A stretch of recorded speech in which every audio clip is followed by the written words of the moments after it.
En esta audioclase haremos unas reflexiones referentes al valor del relato dentro de la administración de los test proyectivos gráficos. Muchas veces encontramos dos extremos en cuanto al procedimiento de administración. Baterías en donde no hay un solo relato, a veces sí por ahí alguna pregunta que puede hacer el evaluador sobre el árbol o sobre la casa o sobre alguno de los test. Y otro extremo es donde por cada test se le pide al evaluado un relato. Lo que proponemos ahora es lo que compartimos ahora es este criterio, digamos, de trabajo. En principio siempre es importante la presencia del relato dentro de los test gráficos. ¿Por qué?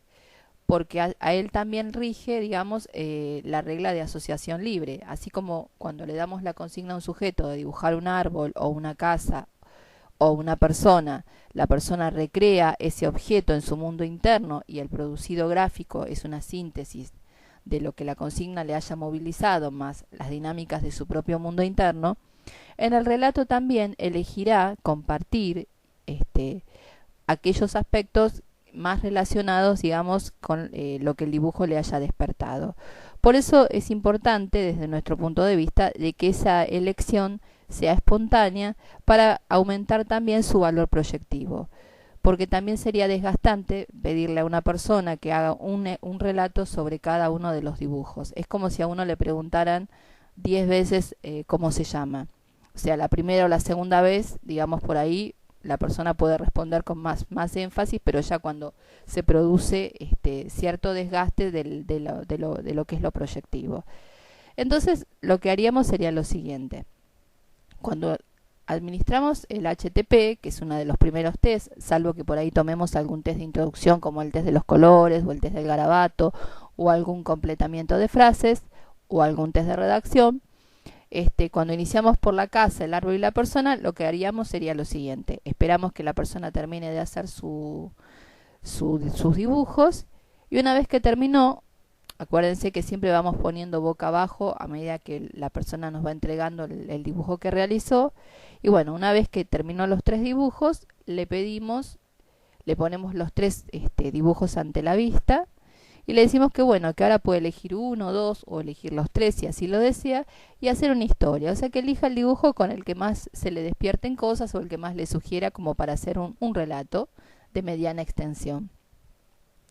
Una vez que la persona elige él o los dibujos que haya seleccionado, retiramos el resto. Incluso podemos dejar a la persona sola haciendo los relatos. A diferencia de un test proyectivo gráfico, todo lo que tenga que ver con lo escritural, con los test de redacción o con una prueba grafológica, no se requiere de la presencia del evaluador para ver el proceso. Sí lo necesitamos en los test gráficos, ¿no? Como ya sabemos. Entonces, podemos dejar 3 o 4 minutos y ahí nos acercamos y vemos, bueno, si la persona nos hace alguna pregunta o ya terminó su relato o todavía lo está haciendo. Después seguiríamos con el test de la persona bajo la lluvia.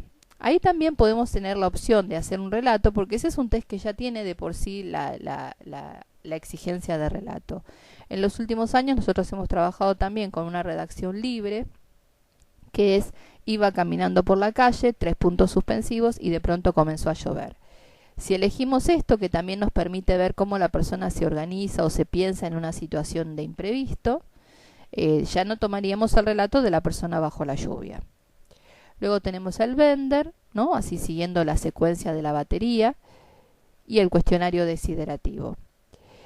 Hay otros test que también requieren relato, o sea que digamos, de los relatos que tenemos en una batería tendríamos uno por el HTP, algún otro que puede ser por la persona bajo la lluvia por este relato, y también siempre recomendamos incorporar, y esta es la ventaja que lo podemos hacer después del HTP en cualquier momento de la batería o al inicio o al final, un test de redacción.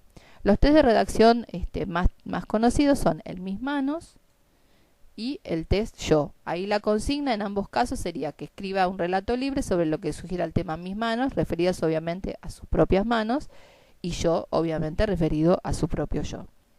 Entonces, lo importante, ¿por qué es lo importante del relato en los test proyectivos gráficos? porque el relato nos da cuenta de procesos secundarios. Aún aquellos que no manejan el conocimiento de la técnica grafológica, la organización, la legibilidad, la prolijidad y sobre todo lo que es el procesamiento cognitivo, esto es la hilación, la cohesión, la argumentación, si también a veces en el caso laboral a veces uno tiene que evaluar la capacidad de argumentación, entonces también eso nos sumaría, además de lo psicológico que implícitamente tiene cada test de redacción, estos aspectos que hacen más aspectos estructurales del discurso escrito. Y finalmente, los test que obligatoriamente sí tienen relato, no es opcional, es el test de las dos personas, en donde una vez que le pedimos que dibuje dos personas, después le pedimos que ponga nombres, y una vez que tiene nombres y edades, le pedimos que escriba una historia sobre lo que ha dibujado, y finalmente que ponga un título. Y en el test del animal, en donde también le pedimos que elija un animal que le guste, y una vez que la persona lo eligió, le pedimos que escriba una historia sobre ese animal que eligió.